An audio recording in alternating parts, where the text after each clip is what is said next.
नमस्कार, आप देख रहे हैं प्रदेश का सबसे भरोसेमंद news channel India news Rajasthan. आपके साथ मैं हूं प्रद्युम्न शर्मा। हमारी खास पेशकश प्राइम टाइम डिबेट में आप सभी का स्वागत करता हूं। आज हम बात करेंगे रफ्तार के कहर की। भरतपुर के हलैना के पास नेशनल हाईवे पर आपको बता दें कि जयपुर जा रही बस आगे चल रहे ट्रक में घुस गई। इस भीषण सड़क हादसे में 5 महिलाओं की मौत हो गई, जबकि 12 यात्री घायल हो गए। घायलों को भरतपुर के RBS हॉस्पिटल रेफर किया गया है। वहीं एक दिन पहले जयपुर के आपको बता दें कि दौसा मोहनपुर राष्ट्रीय राजमार्ग पर भीषण सड़क हादसा हो गया था। 2 XUV गाड़ियों की भिड़ंत में 5 लोगों की मौत हो गई थी और 6 लोग बुरी तरीके से घायल हो गए थे। 2 दिन में ये 2 बड़े हादसे हुए जिसमें 10 जिंदगियां खत्म हो गई। इसके अलावा रोजाना सड़क हादसों में मौत की खबरें हम देखते हैं और सुनते हैं और आपको बताते भी हैं। कुल मिलाकर लगातार सड़क हादसों की संख्या में लगातार इजाफा हो रहा है, जो कि काफी चिंतादायक है। इन सब के बीच सवाल उठते हैं कि बढ़ते सड़क हादसों के लिए जिम्मेदार कौन है? रफ्तार के कहर पर ब्रेक कब लगेंगे और वहीं ट्रैफिक नियमों को लेकर लापरवाही क्यों बरती जा रही है? आज की हमारी प्राइम टाइम डिबेट इसी मुद्दे पर केंद्रित है और चर्चा में हमारे साथ जयपुर से कुछ खास मेहमान भी जुड़ेंगे।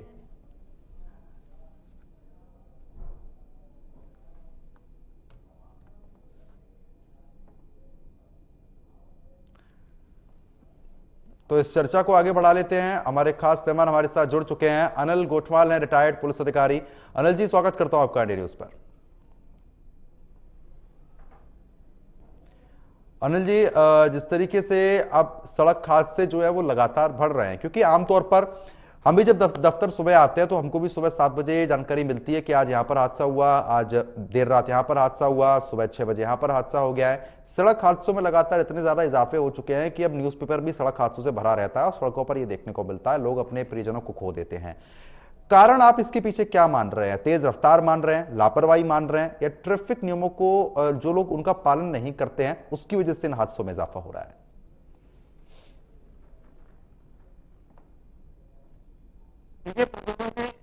रोड एक्सीडेंट बहुत चिंता का विषय होना चाहिए पूरे वर्ल्ड के अंदर, इंडिया ही नहीं पूरे वर्ल्ड के अंदर। जिससे कोरोना के अंदर शायद डेथ नहीं हुई थी बीमारी से, एक्सीडेंट से हर प्रतिवर्ष मारे जा रहे हैं। ये एक बहुत दुखद विषय है। रोड सेफ्टी को लेके नेशनल स्तर के ऊपर, स्टेट स्तर के ऊपर हर साल हम आयोजन करते हैं, अवेयरनेस कैंप लगाते हैं और सारी बातें करते हैं। लेकिन मेरा ये मानना है कि एक्सीडेंट का एक कारण नहीं हो सकता है। एक्सीडेंट के अंदर कुछ तो हमें जो पेडिस्ट्रियन है उसको हमें कहीं ना कहीं जगह देनी है। दूसरा, रोड जो फीचर्स है, जो रोड की इंजीनियरिंग है, कहाँ उसमें डिफेक्ट रहा है। तीसरा, फिर हम जो व्हीकल है तो व्हीकल को किस प्रकार से हम चला रहे हैं। नए नए व्हीकल आए, हाई स्पीड आए, बॉम्बे, दिल्ली टू बॉम्बे 12 घंटे के अंदर रोड का प्लानिंग करके इतना बढ़िया रोड बना दिया है। अब इसका यूज तो हमें करना है, व्हीकल और यूज हम करते हैं। अब सबसे पहला तो है कि हमारे को भागम भाग की जिंदगी हो गई है, rash and negligent driving, over speed सबसे मुख्य कारण है कि ये एक अवॉइड किया जा सकता है। ड्रंकन ड्राइविंग, आप अगर शराब के या और कोई नशा करके व्हीकल चला रहे हैं तो एक्सीडेंट की संभावनाएं ज्यादा है। फिर है कि आप कोई माइनर किसी प्रकार की आपने हाईवे के ऊपर चल रहे हैं या स्टेट हाईवे पे चल रहे हैं या सिटी में चल रहे हैं। इवन लोग बाग ये कहते हुए दिखते हैं कि सिटी में सीट बेल्ट लगाने की क्या जरूरत है, लेकिन सीट बेल्ट हाईवे के से ज्यादा शहरों में भी जहां 20 की स्पीड होती है वहां पर भी लगाने की आवश्यकता है। ये मेंटलिटी चेंज करनी पड़ेगी। सेफ्टी खुद के लिए है, 2 व्हीलर्स के है तो वो हेड इंजरी से बचने के लिए आपको हेलमेट लगाना आवश्यक है। ये चीजें हैं, ओवर स्पीडिंग है ही, वैसे।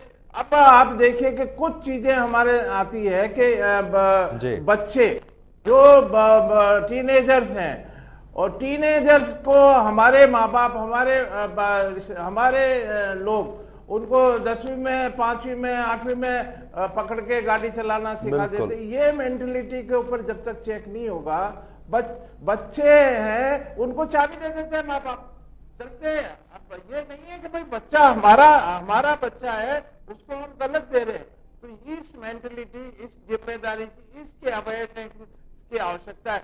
मेरा ये मानना है कि ये सब चीजें मिलके एक इशू है कि एक्सीडेंट, लेकिन उतना ही डिफॉल्ट हमारे कुछ पॉइंट्स ऐसे होते हैं ट्रैफिक इंजीनियरिंग के हिसाब से कि रोड सीधा नहीं है, कर्व है, डेड एंड है, आगे स्लोप है, या कहाँ क्रॉसिंग है, आपने कोई चिन्ह लगाए हैं नहीं लगाए हैं रोड सेफ्टी के, आप ओवर स्पीड से गलत टेक ओवर कर रहे हो, ओवरटेकिंग रॉन्ग साइड से। आप देखिए कि हाईवे के ऊपर मान लो कोई व्हीकल पंचर हो गया तो वहीं बीच के अंदर रोक के और ठीक करने लग जाएंगे। पीछे से आगे आने वाली गाड़ी है, ओवर स्पीड होके आई तो वो जो व्हीकल खड़ा है उसके बारे में उसको मालूम नहीं है पीछे से आने वाले को। तो ऐसे एक्सीडेंट भी हमने देखे। एक एक्सीडेंट तो अभी जो नोटिस किया गया है इन दिनों के अंदर कि आपने 80 की स्पीड के हाईवे बना रखे हैं, वहां नॉन एनिमल या कुत्ता, बिल्ली, गाय, बैल आदि नहीं जा सकते। तो आदमी की, ड्राइवर की मेंटेलिटी ये है कि इस रोड के ऊपर तो कोई जानवर आ ही नहीं सकता, और वहां जानवर आ रहे, हादसे जानवर की वजह से हो रहे। जानवर की वजह से क्यों हो रहे हैं तो ये हमें कारण देखने की आवश्यकता है। कारण देख, अवैध थड़ियां लग गई वहां चाय पीने के, उसको रेलिंग को तोड़ के बीच में थड़ियां लगा ली। अब ये इसको कौन रोकेगा? ये सारी एक मिलके जो रोड इंजीनियरिंग की है हमने, इसकी सुरक्षा भी हमें उतने ही महत्वपूर्ण है। वो जानवर आया और जानवर अब क्या समझेगा, जबकि दिल्ली मुंबई कॉरिडोर जो हाईवे बना है 12 घंटे के अंदर इसलिए पहुंचा रहा है कि वहां पर एनिमल वो फ्री है, कोई कुत्ता, बिल्ली या बैल और ये नहीं आ सकता। तो वो जो ड्राइवर की मेंटेलिटी है वो ओवर स्पीड नहीं है, ओवर 80 की तो स्पीड मिनिमम है वहां, तो अब वो उसको नहीं है। तो ये हादसे होने का कारण हमारी रोड सेफ्टी के अंदर हमने क्या क्या वो दिए, क्या वो रोड बना देने से क्या सिर्फ एक्सीडेंट नहीं होंगे? उसकी जिम्मेदारी भी है कि रेलिंग के अंदर कोई आ गया अवैध या थड़ी लग गई है तो उसको रोकने के लिए हमने क्या उपाय किए, क्या लोकल पुलिस बिल्कुल। लेकिन अनिल जी, एक खास बात ये भी रहती है कि आमतौर पर कोई ना पुलिस प्रशासन पर भी ये तमाम चीजें डाल दी जाती हैं कि पुलिस प्रशासन की लापरवाही के चलते हादसे हो रहे हैं। लेकिन जहां तक मैंने चीजों को देखा है और जो हादसे भी हो रहे हैं, पुलिस प्रशासन पर हर चीज डालना भी ठीक नहीं है, क्योंकि अपनी जान की रक्षा आदमी खुद स्वयं करता है, ना कि प्रशासन कर रहा है। आमतौर पर जो आजकल हादसे हो रहे हैं सबसे मुख्य कारण तो ओवर स्पीडिंग मानी जाती है, और वाहनों को ओवरटेक करना, बहुत तेज गति से वाहन चलाना। अब एकदम से कोई सामने आ जाएगा तो बड़े वाहन नहीं ब्रेक लगा पाते, इसके चलते हादसे हो जाते हैं। ऐसे में किन चीजों का आप सावधानी रखते हुए वाहन चला सकते हैं, एक बार दर्शकों को जरूर बताएं आप। देखिए, सबसे पहले तो हमारे क्या है कि हमें जो ट्रैफिक के नियम बनाए, बाएं चलना, रोड क्रॉस करते समय बाएं और दाएं देखना, अगर पीछे से कोई व्हीकल आ रहा है और उसका एक सेफ डिस्टेंस का कारण है, मतलब आपका व्हीकल आगे जो चल रहा है अगर हम उसको फॉलो कर रहे हैं तो उसके अंदर एक जो व्हीकल की जो साइज है उससे कम से कम मिनिमम आधा उसका डिस्टेंस रखें। डिस्टेंस नहीं रखते हैं, अगले वाले ने ब्रेक लगाया, आप देखिए कि एक साथ कोई 5-7 व्हीकल एक साथ भिड़ते हैं, एक के ऊपर एक, तो वो ऐसा नहीं है। वो सेफ डिस्टेंस के ऊपर अगर चले होते, अगर मान लो कोई आगे ट्रक चल रहा है लोहा निकाल के, अगर उसके ऊपर कोई वो नहीं लगा हुआ खतरे का या रेड साइन कि भाई ये ओवर साइज है, इसके अंदर कोई लोहे के एंगल्स निकल रखे हैं बाहर, साइड से कोई बाहर है। अब चारे के ट्रक आप देखो कि इतने भर भर के और उससे चलते हैं, अब ना उसके अंदर कोई सेफ्टी होती है, ना वो गिर जाते हैं, एक्सीडेंट का एक कारण बनते हैं। तो मेरा मतलब ये है कि जो ट्रैफिक के नियम बनाए हैं उनको हम फॉलो करें, उनको हम जागरूकता करें, समय समय पे हमारे साथ जो बच्चों की स्कूल है, एजुकेशन है, उसके अंदर हम पार्टिसिपेट करना, उनको हम आगे बढ़ाना और उनको नियमों के बारे में जानकारी देना, ये भी एक जरूरी है। तीसरा है कि हम मौके पे खड़े होके कभी कभी ओवर स्पीडिंग का चालान कर रहे हैं। अब ओवर स्पीडिंग तो हाईवे पे कोई रुकेगा नहीं, आपको टेक्नोलॉजी के हिसाब से कैमरे लगाने चाहिए। ओवर स्पीडिंग के बारे में अगर जो साइन है, साइनेजेज है, बोर्ड्स है, वो लगाने चाहिए कि भाई यहाँ तो कम से कम ओवरटेकिंग नहीं करें। कुछ साइनेजेज कहीं मोड़ है या कहीं स्लोप है या उनको बोर्ड को दर्शाना चाहिए। तो ये कुछ चीजें हैं जो हम यातायात के चिन्ह के आधार के ऊपर भी हम एक ड्राइवर को, अब आप देखिए कि ड्राइवर या 12-12, 18-18 घंटे और ड्रंकन अगर करता है तो वो तो खुद तो रोड करेगा ही, सामने वाले को। हमारी एक प्राइम जो है, जो सबसे बड़ा मैं कारण देखता हूं प्रद्युमन जी, इस देश के अंदर ड्राइविंग लाइसेंस की जो प्रणाली है, ड्राइविंग लाइसेंस किसको दिया जाए, कैसे दिया जाए, क्या प्रक्रिया है, हर कोई आदमी उठा के ड्राइविंग लाइसेंस जारी कर रहा है या ले रहा है या और। अब ये प्रजातंत्र है। अब आप गंभीरता से अगर इसका अनुमान लगाए कि नहीं तो आनंद जी, तो अगर ड्राइविंग लाइसेंस से और हादसा अगर हो भी जाता है तो भी जमानत तो मिल ही जाती है उस पर। मैं उसी बिंदु के ऊपर आ रहा था कि आप देखिए यूरोपियन कंट्री और हमारे इंडिया कंट्री में ये अंतर है। वहां आर्म्स लाइसेंस फ्री है, यहाँ आर्म्स लाइसेंस के ऊपर बैन है। वहां व्हीकल लाइसेंस यूरोप के अंदर आप लेने जाओ तो उसको 10-25 प्रक्रिया से 1 साल तो मिलेगा नहीं आपको। उसकी 10 बार वो चेकिंग होगी, उसका टेस्ट होगा, उसकी टेस्ट ड्राइविंग होगी, उसके बाद जाके उसको ड्राइविंग लाइसेंस मिलता है। यहाँ तो ड्राइविंग लाइसेंस जो प्रक्रिया प्रणाली है, सुनते हैं, अब आप जाके ले आइए। तो इम्पोर्टेंस ये है कि ड्राइविंग लाइसेंस को ऐसे आदमी को दिया जाए। वो एक आदमी अगर ड्राइविंग लाइसेंस दे दिया, 50 आदमी को वो डैमेज कर सकता है। एक बस का अगर गलत ड्राइवर को आपने दे दिया तो बच्चे बस में बैठे, सवारी बस में बैठी है, अगर उसने कोई अब आप देखिए कि मोबाइल टेलीफोन चल के और सुनते सुनते चल रहे हैं, ये एक समस्या है। तो ये अवॉइड हमारे माँ बाप या हमारे जो संस्थाएं हैं, जो NGOs हैं, या जो हमारे रोड के ऊपर सेफ्टी इंस्पेक्टर्स हैं, ट्रैफिक इंस्पेक्टर्स हैं, रोड ट्रांसपोर्ट, वो कहीं ना कहीं ये इसको एजुकेट करना, जागरूक करना, उनको रोकना, कई दफे चालान करना। और मैं तो ये मान के चलता हूं कि अगर मान लो ऐसा कोई 2 या 3 बार है, उसको सस्पेंड कर देना चाहिए, उसको लाइसेंस देना ही नहीं चाहिए। ये कुछ चीजें हैं जिससे बढ़ के, और इन सबसे भी बढ़ के मैं आपको बता रहा हूं कि बच्चे के अंदर बिल्कुल आप सब्जेक्ट के अंदर एक डाल दीजिए चैप्टर ट्रैफिक का, कि ट्रैफिक के बिना उसकी 10th 11th 9th जो भी है, मैं तो कह रहा हूँ प्राइमरी सेक्शन से कि ये रेड लाइट है, ये ग्रीन लाइट है, लाइट को फॉलो करो, यातायात संकेतों को फॉलो करो। ये चीजें बच्चे के अंदर पढ़ने के समय से आ जानी चाहिए, तो वो एक अच्छा नागरिक बनेगा, उसको फॉलो करेगा और आगे बढ़ेगा। और हमारे समाज में ये जो एक्सीडेंट हो रहे हैं, तो ये कुछ सारी चीजें मिलके हम एक्सीडेंट को अवॉइड करने के अंदर आगे भागीदारी निभा सकते हैं, मेरा ऐसा मानना है। चलिए ठीक है। और इसी बीच एक और खास मेहमान हमारे साथ जुड़ चुके हैं, पीके भाटिया साहब हैं, रोड सेफ्टी लाइन। पीके साहब, बहुत स्वागत करता हूं आपका डेली न्यूज पर। पीके भाटिया साहब, जिस तरीके से लगातार देखने को मिल रहा है कि अब सड़क हादसों में दिन ब दिन इजाफा होता जा रहा है, जिस तरीके से वाहनों की संख्या बढ़ रही है, वैसे वैसे ही हादसों की संख्या भी लगातार बढ़ रही है। आपकी नजर में कहां गलती हो रही है जिसके चलते हादसे इतने ज्यादा हो रहे हैं? मैं ये मानता हूं रोड सेफ्टी बहुत एक व्यापक सब्जेक्ट है।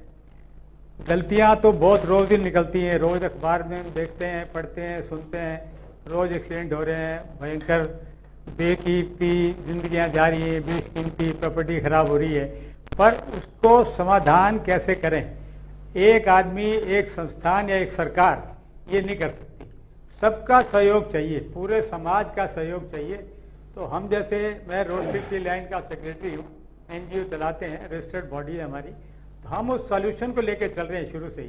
तो सबसे पहला काम हम ये करते हैं, हर महीने एक स्कूल में या एक कॉलेज में या एक विश्वविद्यालय में जाते हैं, जहाँ कम से कम 200-300 बच्चे होते हैं, उनको हमारे कमिश्नर ऑफिस से ट्रांसपोर्ट के भी, पुलिस के भी लोग साथ चलते हैं, उनको हम वहाँ समझाते हैं। समझाइश के बाद एक इंटरेस्ट क्रिएट करने के लिए क्वेश्चन आंसर सेशन रख लेते हैं, उनको इनाम भी दे देते हैं। उसका जो असर अब दिखने लगा है, मैं एग्जांपल देता हूँ उसका। मेरे एक मित्र का पोता एक स्कूल में पढ़ता है, उस स्कूल में हम काफ़ी प्रोग्राम कर चुके हैं। तो वो अपने दादा के साथ कार में जा रहा है, मोबाइल की घंटी बजी, पोते ने मोबाइल खींच लिया। तो दादा बोले ये क्या कर रहा है अभी? बोला नहीं साहब, चलती गाड़ी में आप बात नहीं करोगे, आप रुक जाओ साइड में, लेफ्ट साइड में, आप जितनी बात करनी है बात कर लो, पर चलती गाड़ी में बात नहीं करोगे। वो हैरान हो गए, भाई 9th क्लास में बच्चा पढ़ता है अभी, तो इस इतने क्या मालूम। तो पूछा ये क्या सीखा तुमने, कहाँ से सीखा? तो बोला हमारे स्कूल में एक रोड सेफ्टी लाइन के पदाधिकारी आते हैं, वो इस चीज़ के बारे में बहुत समझाते हैं। तो पूछा कौन था, कि भाटिया है। उम्र वगैरह पूछी तो लगा मेरा क्लास फुल है पुराना। ही रैंग मी अप, उन्होंने टेलीफोन किया कि आप रोड सेफ्टी का कुछ करते हो? मैंने कहा हाँ काफ़ी काम करते हैं। तो मेरे को भाई क्या दिक्कत है? कहते नहीं, मैं आपको बधाई देने के लिए टेलीफोन कर रहा हूँ, आप बच्चा नहीं सुधार रहे, ये बच्चे के पीछे एक पूरा परिवार सुधार रहे हो। क्यों? ये एक स्वाभाविक बात है, छोटे बच्चे होते हैं, नाना नानी दादा दादी को अगर कुछ कह देते हैं ये करना है, तो वो भावावश कर लो या जैसे भी कर लो मानते हैं। तो मुझे ये लगा कि हम जो मेहनत कर रहे हैं स्कूल में कॉलेज में जाके, तो उसका असर जो है समाज में अब दिखने लगा है। दूसरा हम काम करते हैं, इंडियन रोड कांग्रेस के डाटा के अनुसार 55% हाईवे ड्राइवर्स की आंखें कमज़ोर होती हैं। अब आंखें कमज़ोर के बाद भी वो गाड़ी चला रहा है और लगातार चला रहा है। ऐसा नहीं है कि वो चश्मा खरीद नहीं सकता, पर सुस्ती है। कौन जाए मार्केट में, आंखें चेक कराए, फिर डॉक्टर से बात करे, फिर चश्मा लेने जाए, और कहता माल भरो ट्रक रवाना करो। तो हम हर महीने एक हाईवे पे कैंप लगाते हैं, आरटीओ की फ्लाइंग टीम होती है, वो गाड़ियाँ रोकती है, हम ड्राइवर को अपने कैंप पे लाते हैं। कैंप पे हमारी टेक्निकल टीम पूरी कंप्यूटर के साथ तैयार रहती है, आंखें चेक की जाती हैं। जिसकी आंख कमज़ोर निकलती है उसी वक्त चश्मा बना के पहना के फ्री, कोई कीमत नहीं लगती इसकी, उसको रवाना करते हैं। अब तक 64 कैंप में 5,959 चश्मे, प्रिसाइजली बता रहा हूँ आपको, 5,959 चश्मे हम बांट चुके हैं बिल्कुल फ्री ऑफ कॉस्ट। तो ये एक दूसरा अभियान हमने चला रखा है। वहाँ जब टाइम मिलता है उनको सड़क सुरक्षा के बारे में जागरूक कर देते हैं, हमारी टीम वो भी साथ चलती है। तीसरा काम जो हमारे शहर की बात करता हूँ मैं, गांव से रोजगार के लिए लोग आते हैं, कोई इलेक्ट्रिशियन है, कोई प्लम्बर है, कोई ब्लैक स्मिथ है, कोई कुछ भी है। वो गरीब आदमी मोटरसाइकिल तो जैसे कैसे ले लेता है, हेलमेट का 1,000 रुपये लगाने में उसको थोड़ी दिक्कत होती है। तो हम उनका डाटा इकट्ठा करते हैं, उसमें थोड़ी दिक्कत ज़रूर आती है, टाइम लगता है। उनको IFA मार्क का फ्री हेलमेट हम देते हैं, हर 2 महीने में एक कैंप लगाते हैं, 100 हेलमेट मिनिमम बांटते हैं। अब तक हम वो भी करीब 605 हेलमेट बांट चुके हैं। तो मेरा मानना ये है कि कमियां निकालना बहुत आसान है, मेरे में भी कमी निकाल लेगा, हर किसी में कमी होती है। अंगली उठाना आसान है, मैं कहता हूँ अंगली जब उधर उठाते हैं 3 अंगली हमारी तरफ भी होती है। तो हम खुद पहले महसूस करें कि क्या मैं रोड सेफ्टी की पालना कर रहा हूँ, तब उसको मैं दोष दूँ। मैं खुद तो करता नहीं हूँ, दूसरे को दोष देना शुरू कर देता हूँ। हाँ, बिल्कुल सही बात कह रहे हैं आप। ये भी रुकनी ठीक है साहब, बिल्कुल आप सही बात कर रहे हैं, क्योंकि कहीं ना कहीं लोगों को खुद भी देखना पड़ेगा कि खुद कितना सेफ्टी जो रूल्स है उनका पालन कर रहे हैं।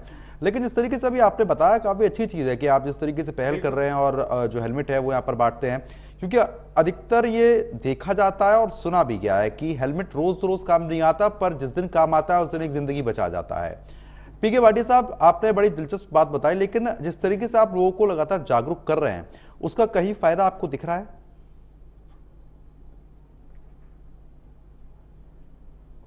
बहुत फायदा दिख रहा है।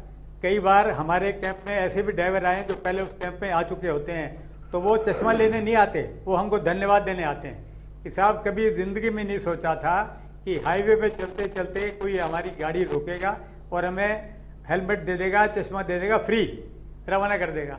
तो ये एक नज़र आता है कि इसका प्रभाव जो है हमें मिल रहा है, दिख रहा है। फिर हमने पर्टिकुलर जैसे शाहपुरा की तरफ काफ़ी कैंप लगाते हैं। शाहपुरा आरटीओ से, उनके थाने से रिपोर्ट मंगाई हमने, एक्सीडेंट का रेशो क्या है। वो ये कहते हैं, ये तो नहीं कह सकते कि सिर्फ चश्मे के कारण ही कम हुआ, पर हाँ जब से आपने यहाँ अभियान शुरू किया चश्मा देने का, तो एक्सीडेंट में करीब 20% की कमी देखी गई है। अब मैं ये नहीं कहता उसी के कारण ही हुआ होगा, पर कहीं ना कहीं इस चीज़ का योगदान भी है। तो ये हमको मालूम पड़ा। अब पिछली बार कमिश्नर साहब से बात की थी, उन्होंने कहा था एक फीडबैक फॉर्म बनाओ, आप फीडबैक फॉर्म भी भरा करो, उसका जो समराइज हो वो हमें आप रिपोर्ट दिया करो। तो हमने पिछले महीने से वो भी शुरू कर दिया। जब तक जैसे 5-7 ड्राइवर हैं, एक आदमी चेक करा रहा है आंखों को, बाकी ड्राइवर बैठे होते हैं, तो हम उनसे फॉर्म भरवा लेते हैं। पहले कभी एक्सीडेंट हुआ नहीं हुआ, चश्मा पहले लगाया नहीं लगाया तो क्यों नहीं लगाया, जो लगाया मिल जाता है जिसको लगा के बाहर जाने लगता है उससे भी बात करते हैं। वो बहुत मतलब हैरानी प्रकट करता है कि इतना मेरी आंखें कमज़ोर थी, मुझे मालूम ही नहीं था। बार बार चश्मा उतार के लगा के दिखाता है कि साहब इतना अच्छा दिखता है, इतना अच्छा दिखता है। ये छोटी छोटी बातें हमें उत्साहित करती हैं कि हम कहीं ना कहीं ठीक ट्रैक पे चल रहे हैं और इसका प्रभाव भी हो रहा है। एक काम और भी करते हैं हम, या हमारे SMS हॉस्पिटल जो सबसे बड़ा हॉस्पिटल है, उसमें ट्रॉमा सेंटर में CPR की ट्रेनिंग दी जाती है। तो हर महीने हमने ये व्यवस्था कर रखी है, स्कूल सीनियर स्कूल के बच्चे और कॉलेज के बच्चे 100 बच्चे कम से कम हम उस सेंटर में भेजते हैं ट्रेनिंग के लिए। उनको ब्रेकफास्ट हम अपनी तरफ से देते हैं, सर्टिफिकेट गवर्नमेंट की तरफ से मिल जाता है। तो ये भी एक बहुत अच्छा अभियान चला रखा है। मेरा ये मानना है CPR एक ऐसी ट्रेनिंग है वो हर नागरिक को आनी चाहिए। बिल्कुल, ये नहीं कि खाली स्कूल कॉलेज के बच्चों के लिए, ये तो क्योंकि हमारा संपर्क है उनसे, हम बुला लेते हैं उनको, बाकी हर नागरिक को इसकी ट्रेनिंग होनी चाहिए। चलिए ठीक है भाटी साहब, तुरंत लौटता हूँ आपके पास। जिस तरीके से आपने बताया जो आप अभियान चला रहे हैं, वाकई लोगों को जागरूक आप कर रहे हैं और लोग जागरूक भी हो रहे होंगे जरूर। रिटायर्ड पुलिस अधिकारी लगातार हमारे साथ बने हुए हैं, अनिल गोठवाल साहब। अनिल जी, जिस तरीके से हादसे होते हैं सड़क पर लगातार देखने को मिलते हैं, लेकिन जो जिंदगी बचाने की पहल होती है उस पर भी अधिकतर लापरवाही देखने को मिलती है। कभी एम्बुलेंस लेट पहुंचती है, कभी पुलिस वाले लेट पहुंचते हैं। ये लापरवाही अभी सुधारी जानी चाहिए।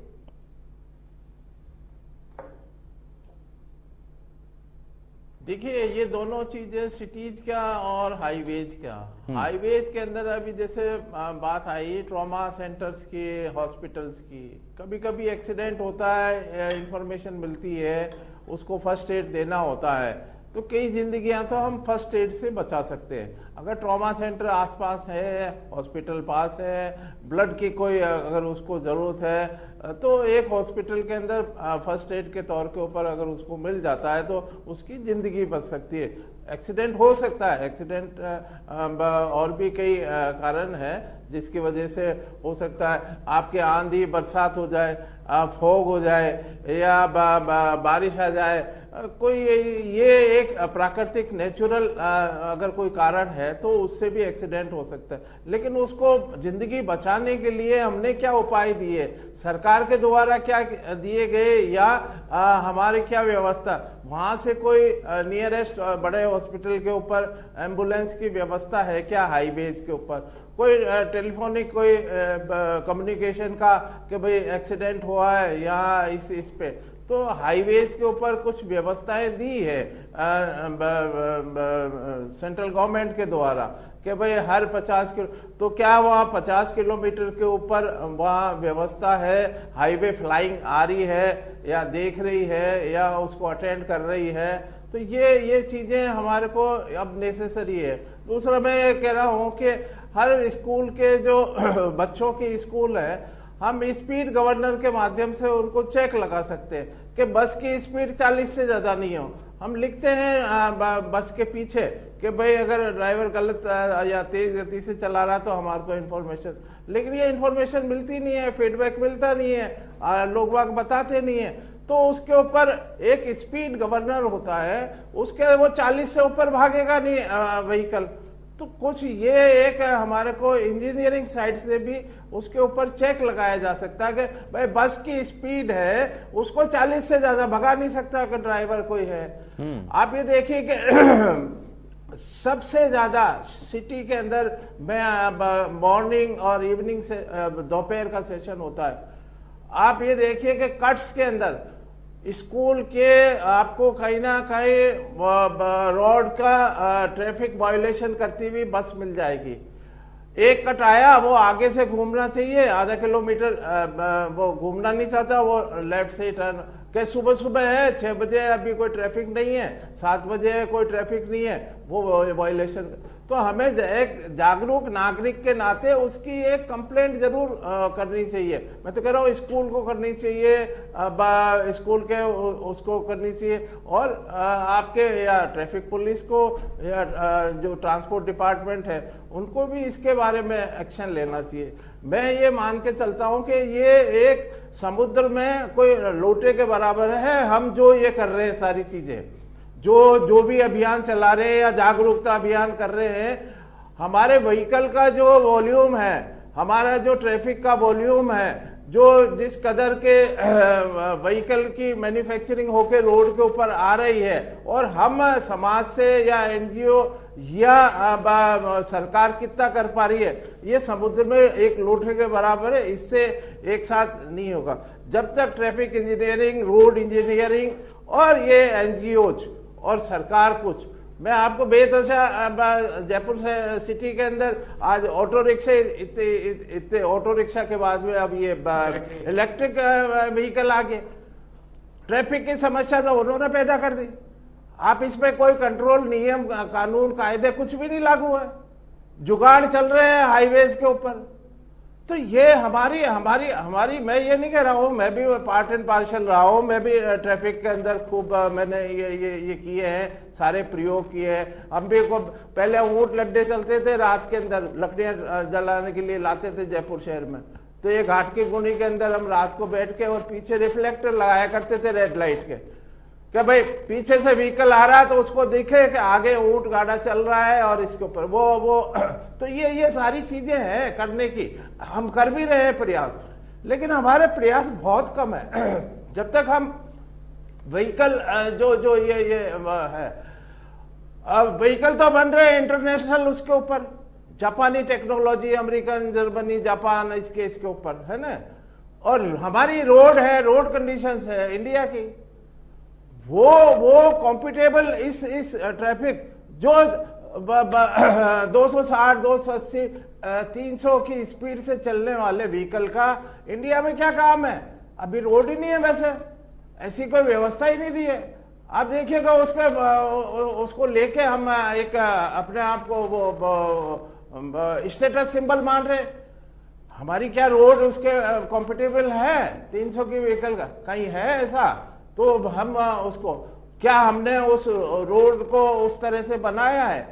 तो हमें क्या इसके ऊपर चेक करने की आवश्यकता? हम इंटरनेशनल मानकों को, इंटरनेशनल उसको तो मान रहे हैं, लेकिन हमारे यहाँ जो हम प्रोवाइड कर रहे हैं जनता को, आम आदमी को, तो क्या हम उस स्टैंडर्ड के ऊपर खरे उतर रहे हैं? कुछ चीजें मिसमैच है, ये कुछ चीजें हमारे ऊपर लादी जा रही होती हैं, ये कहने की परेशानी खड़ी करती हैं। लेकिन गोठवाल साहब, इस तरीके से आपने विस्तार से बताया, तुरंत आपके पास लौटूंगा। पीके भाटी साहब लगातार बने हुए हैं।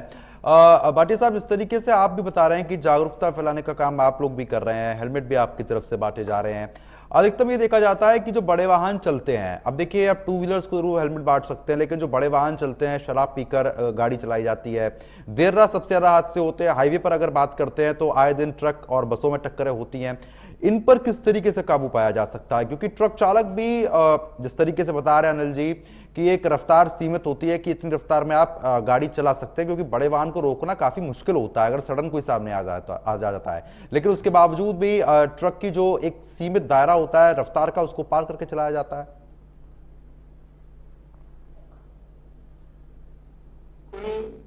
कुल मिला के मैं अनिल साहब की बहुत बातों से सहमत हूँ।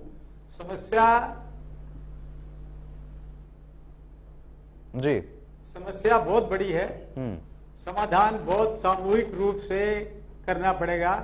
जैसे उन्होंने कहा कि हम लोटे के बराबर कर रहे हैं, मैं बिल्कुल इनकी बात से सहमत हूँ। हमारी रोड सेफ्टी लाइन भी कर रही है तो एक समुद्र में एक लोटा ही है, इसमें कोई दो राय नहीं है। उसके लिए मैं कई बार सुझाव दे चुका हूँ। अभी हमारा एक रोड सेफ्टी मंथ बनाया था फरवरी से लेकर मार्च तक में, उसमें हमारी संस्थान को डिप्टी सीएम साहब ने इनाम भी दिया है उत्साह करने के लिए कि और आगे बढ़ो और आगे काम करो। उसी गति में मैं आगे बताता हूं कि हर स्टेट गवर्नमेंट में एक हाई पावर्ड कमेटी होती है जो रोड सेफ्टी के बारे में कुछ नॉर्म्स बनाती है, कुछ इम्प्लीमेंटेशन करती है। उसमें जेडीए है, पुलिस डिपार्टमेंट है, लॉ डिपार्टमेंट है, म्यूनिसिपल कॉरपोरेशन है, एनजीओज हैं, इंश्योरेंस कंपनियां हैं, वकील हैं, सब हैं। पर मेरा पिछले 10 साल का अनुभव ये है कि वो कमेटियां बन तो जाती हैं, पर शायद उनके साल में एक आधी मीटिंग होती है, वो भी फॉर्मल मीटिंग होकर खत्म हो जाती है। तो ये बहुत बड़ा एक ड्रॉबैक है। जब तक ये समितियां सीरियस नहीं होंगी, वास्तव में सीरियसली चीज़ें नहीं इकट्ठी करेंगी, फिर उनको इम्प्लीमेंटेशन नहीं करेंगी, उसके लिए फॉलोअप नहीं लेंगी। कानून है, सब जगह बिल्कुल कानून है, कानून की पालना कितनी होती है, इसको फॉलो कौन करता है? आज भी due regard to police department, एक चौराहे पे 5-5, 6-6 कांस्टेबल खड़े हैं। आज धूप है बहुत ज्यादा, एक कोने में छाया के नीचे खड़े होकर मोबाइल पे या चैट करते हैं, बातें करते रहते हैं। जब तक कोई भयंकर एक्सीडेंट चौराहे पे नहीं हो जाता, वो चौराहे पे नहीं उतरते। तो ये क्या है? ये ड्यूटी नहीं है। ड्यूटी मतलब आपको जब तक वहां हो 15 घंटे, 8 घंटे, 16 घंटे बिल्कुल तन्मयता से आप सड़क पे ध्यान रखो, कोई गलत आ रहा है उसको रोको। अब आम अनिल साहब भी एग्री करेंगे, जयपुर के रहने वाले हैं, कि मेरे को राइट को टर्न करना है तो मैं जेब्रा क्रॉस करके 90 डिग्री पे घूम के सड़क पे खड़ा हो जाऊंगा, जैसे ही ग्रीन लाइट होगी भागूंगा। भाई क्यों? वो कांस्टेबल खड़े हो क्यों नहीं रोकते उनको? जेब्रा लाइन किस लिए होती है? आप वहीं रोके उनको, ताकि एक डिसिप्लिन बना रहे, सिस्टम बना रहे। तो इम्प्लीमेंटेशन पार्ट में बहुत ज्यादा कमी है, इसको बहुत सीरियसली लेने की जरूरत है। इन्होंने स्कूल बस की बात की, मैं एग्जाम्पल तो मैं विदेशों में बहुत गया हूँ। अमेरिका में, यूएई में देखा, स्कूल बस को चलाने के लिए लाइसेंस सिर्फ महिला को दिया जाता है।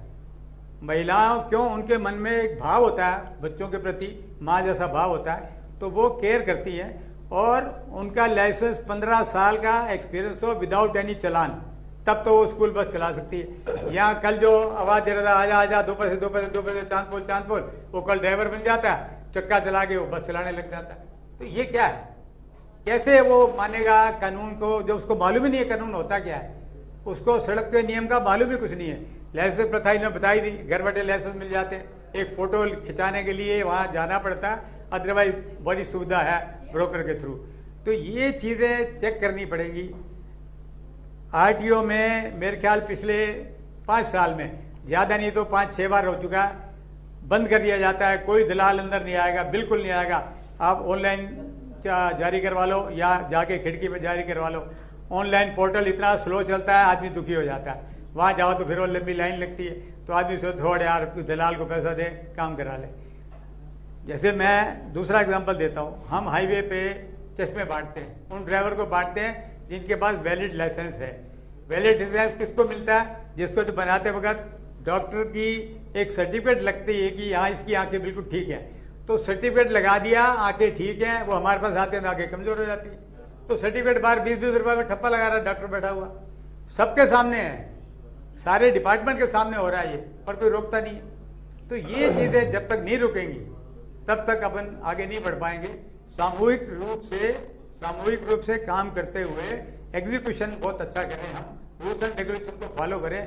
जो जिसका डिपार्टमेंट है, जो जिसकी ड्यूटी है, वो सीरियसली करे। मेरा काम है, मैं बिल्कुल सीरियसली, ईमानदारी से, तन्मयता से करता हूँ, तो कोई समाज में तकलीफ ही नहीं है, कोई दिक्कत ही नहीं है, कोई कुछ करके राजी नहीं है। क्यों? पिछले आज़ादी के बाद से ये थोड़ा गलत हो गया कि 70-75 साल में जो ढर्रा चला आ रहा है वो पनपा है, उसको कम नहीं किया गया। ये एक बड़ी दिक्कत है।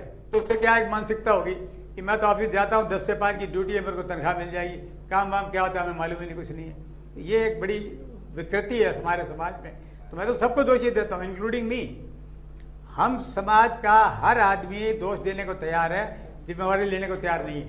तो जिस दिन ये भाव पैदा हो जाएगा, मैं तो बच्चों को स्कूल में जाके जब हम रोड सेफ्टी अवेयरनेस के प्रोग्राम करते हैं, मैं उनके मन में ये डालता हूँ भावना, सुबह उठते हो, आपका एक नियम है, फ्रेश होना है, ब्रश करना है, नहाना है, ब्रेकफास्ट करना है, स्कूल की तैयारी करनी है, या ऑफिस जाने वाला ऑफिस की तैयारी करनी है। उसी तरह से रोड सेफ्टी को भी आप जीवन में डाल लो। भी मैं घर से बाहर निकलूंगा, मोटरसाइकिल मेरे पास है, तो पहले हेलमेट, और हेलमेट भी नीचे उसको मतलब जो बेल्ट होती है उसको बांधना है। खाली हेलमेट रख देना वो कोई मतलब काम नहीं है, किसी काम का हेलमेट नहीं है अगर बेल्ट नहीं बांधी। बेल्ट बिल्कुल, लेकिन चलिए ठीक है पीके साहब, मैं लौटूंगा। एक बार अनिल गोठवाल जी का रुख कर लेते हैं। अनिल जी, इस तरीके से रोड सेफ्टी की लगातार हम लोग बात कर रहे हैं, कुछ ऐसे नियम कानून भी इसमें बनाने चाहिए जिससे जो ये कार्रवाई है और ज्यादा सख्त हो जाए, जिससे कहीं ना कहीं लोग उस डर से वाहन को सही तरीके से चलाएं।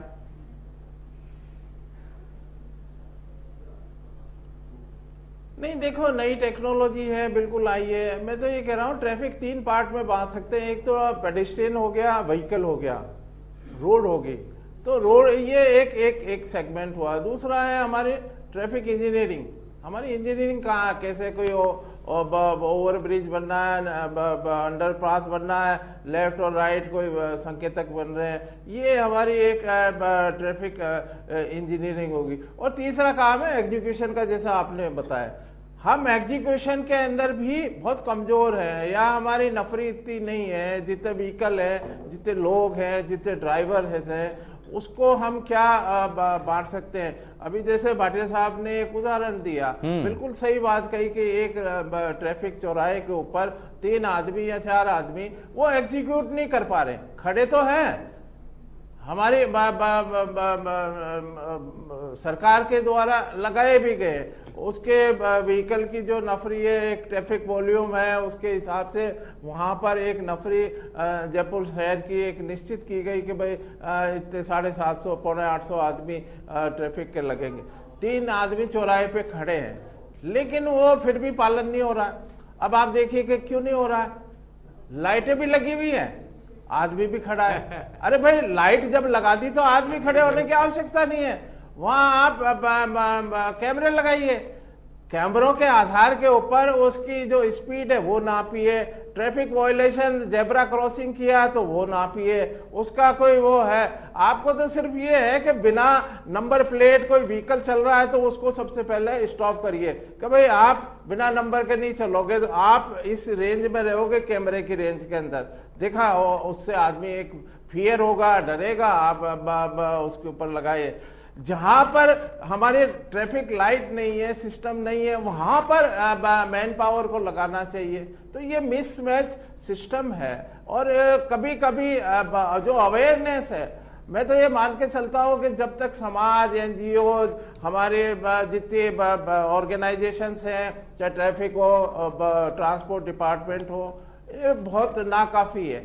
जब तक आम समाज में, आम लोगों में, बच्चों में, परिवार के अंदर, स्कूल के अंदर, मैं तो कह रहा हूँ सिलेबस के अंदर जब तक इस ट्रैफिक इसको नहीं डाला जाएगा, हम अकेले इसमें कुछ नहीं हम योगदान कर सकते। बहुत छोटा सा होगा, ऊँट के मुंह के अंदर जीरा है हम। अब अगर ये कर रहे हैं तो आप बच्चे को जब तक बचपन से ये ट्रैफिक सिस्टम को सिखाएंगे, वहां उसके अलावा जीवन ही नहीं है। आप ये देखिए कि अगर आप यूरोप के अंदर, अमेरिका के अंदर आपका ट्रैफिक ड्राइविंग लाइसेंस अगर जब्त हो गया तो आप मान के चलिए कि आप एक तरह से हेल्ड अप हो गए। आप ना व्हीकल चला सकते, आपके पास कुछ भी नहीं है।